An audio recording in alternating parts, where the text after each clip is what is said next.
As of now, kamusta naman yung ano mo, Je? School mo sa Japan? Marami pong mga marami pong nang bubuli sa akin.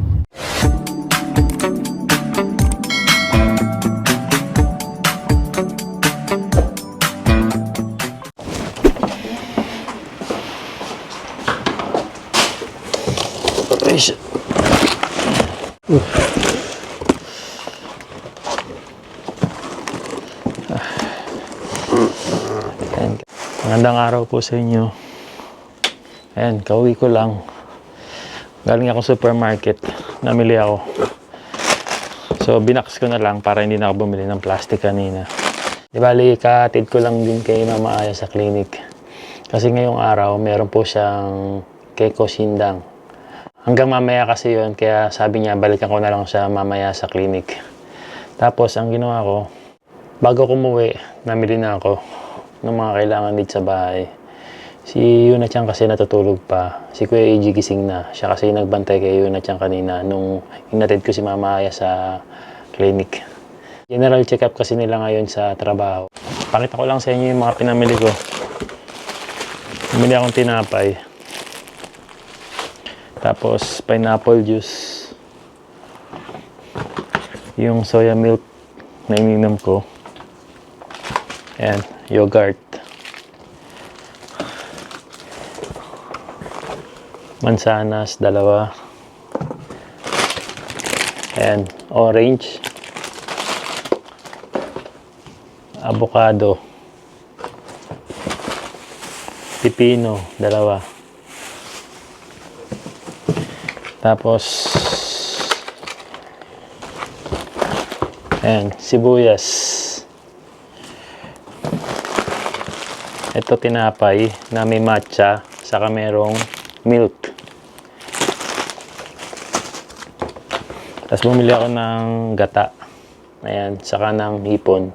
Magagata ako ng mamaya ng kalabasa. Ayan. Wala lang mabiling sitaw kaya kalabasa lang yung igagata natin. Tapos ito baboy para sa mga susunod na araw to. Pangsahog sa yakisoba. Tapos yung yakisoba yan. Gusto ko maraming gulay. Para makakain din ng mga bata ng gulay.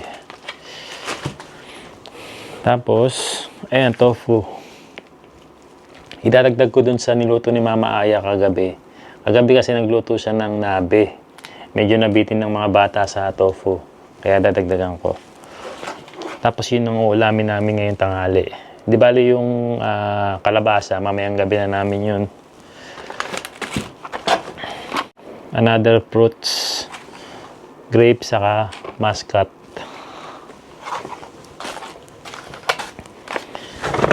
Tapos, ayan, pork. Pag gusto nila ng pork, ako kasi hindi na ako masyadong kumakain ng pork eh. Melon.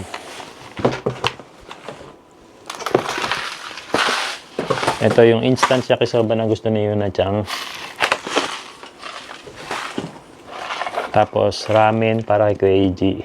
Mahilig si Kuya Eiji sa ramen kasi. Tapos yung request ni Mama Aya, nung isang linggo pa siya nag-crave sa gyoza. Kaya bumili ako ng gyoza. Tapos tikman natin tong lasagna ng supermarket. Grabe, sobrang mahal lang. 398. Ito, cheese. Ayun lang.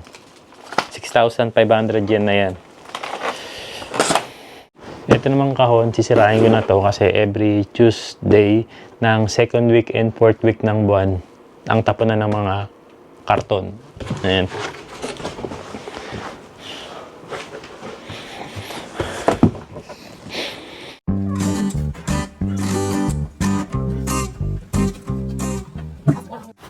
Good morning!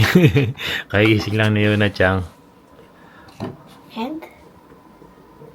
Piano is doko. May nagtatanong sa atin kasi napansin nila na wala na raw yung piano. Kaya wala na ba yung piano dyan? Ayan, pakita natin. Kasi yung piano namin, andun siya nakalagay talaga, no? Ngayon, gusto sana namin kasi mangyari, lumuwag dito sa living area natin. So, balak nga rin namin alisin yun あれ、para maging maluwag na dyan, no? なんか、ママが白い部屋欲しいって言ったから、 なんかピアノをどこかに置いて。 Doko ka na. まだ大丈夫。 Nasaan daw yung piano? Okay, come. Come. Ayan, papakita niyo na dyan kung saan namin nilagay yung piano. Dajabe, oh. Ayun. So, dito po namin nilagay yung piano natin. Ayan, nandiyan na po yung piano.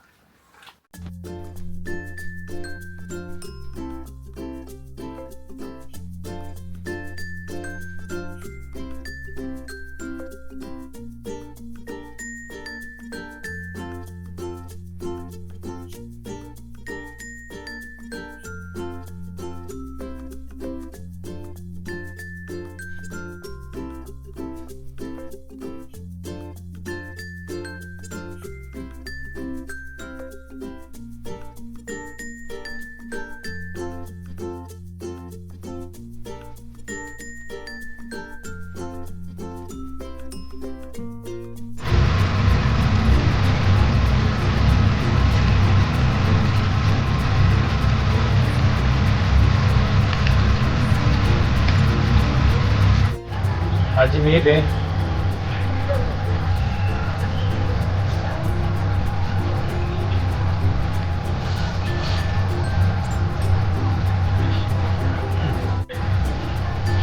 Okay?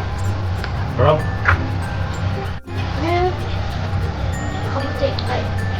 kabucha tabi ko. いいよ、やっちゃん、あれ、カルボナーラあるから。いい匂い。 Hindi, ini. Ang bango daw sabi niyo na siyang. いいです。 Okay na to. Palabas na po ako ng bahay.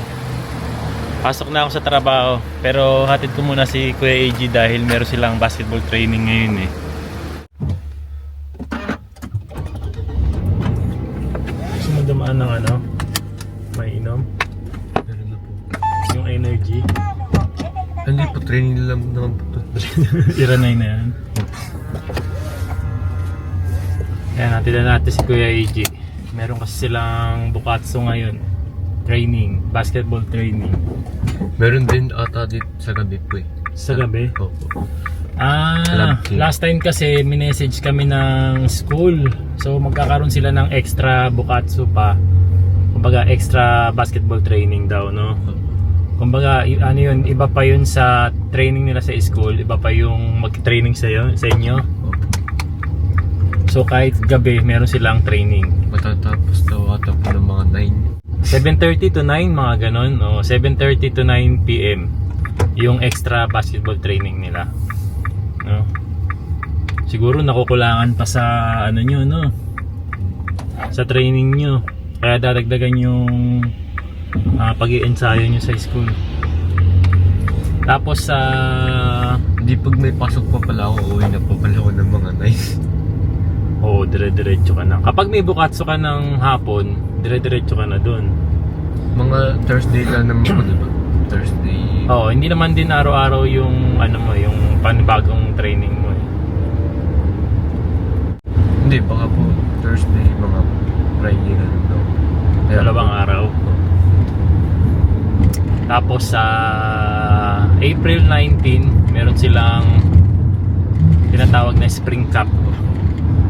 So may laban na sila sa April 19. Panoorin natin yan. Sino kalaban nyo kaya doon? Ibang school, no? Oh. Ibang school na naman yung kalaban nyo. Hindi pa po kami nananalo doon sa school na yun eh. Ay, yung sa pinuntahan nyo na yan? O, yung Pinoche. O kaya galingan nyo. Para pagbalik nyo sa school na yun, Di, iba po yung ano nila, training skill nila. magaling talaga. Hindi, yung training po nila, mabibigat pa po sa amin. Mabigat. Kumbaga, isip pa yung ginagawa nyo. Kaya pala dinagdagan yung ano nyo, yung training nyo eh. Ano kang gusto sa ano? Pambini? Ano po? Ayun ba? Hindi ka magugutom doon. Hindi naman po kakain kami doon eh. Ah, hindi na kayo kakain doon? Opo, kasi ano, habang tumatapos po yung nagtitraining po kami hanggat matapos ng Dire-diretso yung training nyo. Opo. So hanggang 4 PM kayo, no? Opo. Pag tapos yung isang training, pag natapos po 1 minute, mga 30 second po na break. Break time lang. 30 second? Opo. Saan Jubyo? Opo. Break time pa. Iinom Ah, po. inom lang. Inom lang ang pahinga, parang ganun. Opo. Tsaka hihinga ng konti. Inom lang konti. Tsaka po, diretso na uli po sa training.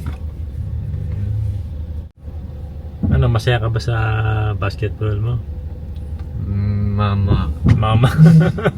Mama, ano yung mama? Ano ibig sabihin ng mama? Parang konti lang. Sakto lang. Opo, sakto lang. Nakakapagod kasi, no? Pero maganda yan. Healthy kasi sa katawan ng pagbabasketball. Yung dati nga po siya, hindi po ako nagtitraining ng basketball. Oo. Eh, bigla po akong pinasok nung wala ka po. Nasa trabaho ka po. Oo. Bigla po akong pinasok, wala pa pong ipong pagod na pagod na. Pagod na pagod ka na. Po, nahihito na po yung ko. Eh di, yung nakukuha yung bola, hindi ko po nakahabol yung palabas. Yung mga classmate ko po, Mabilis tumakbo. Opo. Mas mabilis pa naman po tumakbo, pero bakit napapagod ako agad sa kanila? Pero inyo po, no, kahit wala silang pasok or ano sila ngayon sa school, vacation kasi ngayon ng mga bata walang pasok sa school ngayon meron pa rin silang basketball training. Ganun ka-busy po ngayon si Kuya AJ rin, no? Pero next week ba pasokan nyo na, no? Next week pasokan nyo na, no? Sa school Po, mga Tuesday po. Tuesday, ayan, next week Tuesday pasokan na nila. Di bali second year junior high school na si Kuya AJ. Isang panahon, ano? So yun na po, mag-grade 10 na po, di ba? Si Yuna Chang, yes, so mag-grade 3 na si Yuna Chang sa pasokan. Sa Tuesday o Wednesday din ang pasokan nila. As of now, kamusta naman yung ano mo, Jay? School mo sa Japan? Experience? Okay po. Okay. Marami po mga naging kaibigan. Kaibigan, ano? Madali lang po ata gumawa ng kaibigan dito sa Japan eh. Mga po sila. Kasi nagtatanong sila hindi daw ba nabubuli yung kayo, si Yuna Chang, saka si Kuya AJ sa school? Ako po dito. Hindi naman, ano? Pero nung bago-bago si Kuya AJ, kasi sa hindi po nakakaalam, si Kuya AJ sa Pilipinas po na grade 1 sa grade 2, no? Tapos dito na siya nag-start mag-aral nung grade 3 na siya. Yung grade 3 po, marami po nang bubuli sa akin. Oo, yung simula, no? Naging si Kuya AJ noon, parang lagi kaming na sa school kasi nga syempre hindi pa marunong mag-Japanese si Kuya AJ. Nagkakaroon ng language barrier, kumbaga hindi kasi nagkakaintindihan yung mga bata noon. Kaya ayun, siguro yung sila nagkakaroon ng pag-aaway, gano'n. Siyempre mga bata pa no? Pero ngayon naman okay na si Kuya AJ. Masaya naman na siya sa school. At marami na rin siyang kaibigan ngayon. Yung dati pong hindi ko po alam yung ko. Oo. Pinapasabi po niya sa akin yung bad word. Bad word pala yun, hindi ko po alam. Grabe, no? Yung mga bata noon. Yung pinapasabi po niya sa akin bad word na ay sinasabi sa akin ng...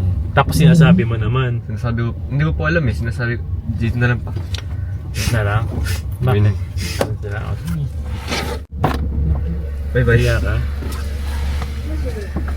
Ingat, ha?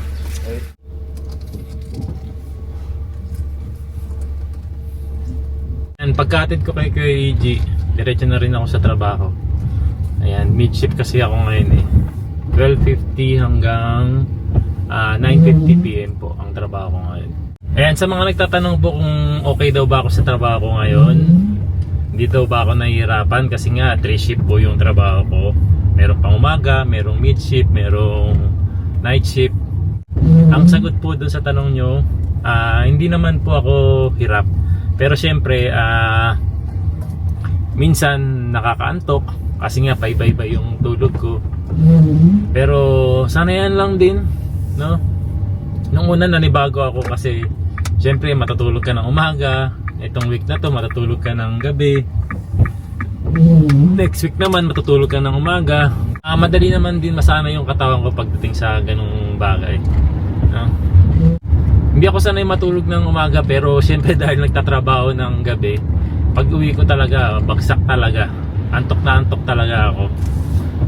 Pero okay naman, masaya rin ako sa trabaho ko. Nag-enjoy ako sa trabaho. Ayan, dito na ako sa pabrika. Hanggang ngayon umuulan pa rin. Hindi na tumigil yung ulan. Naglalakad na ako mula parking hanggang pabrika. Ayan yung pabrika pinapasokan ko po. So paano? Magtatrabaho muna tayo. Ayan, kita-kits na lang po sa susunod na video. Maraming salamat po sa inyo lahat and God bless.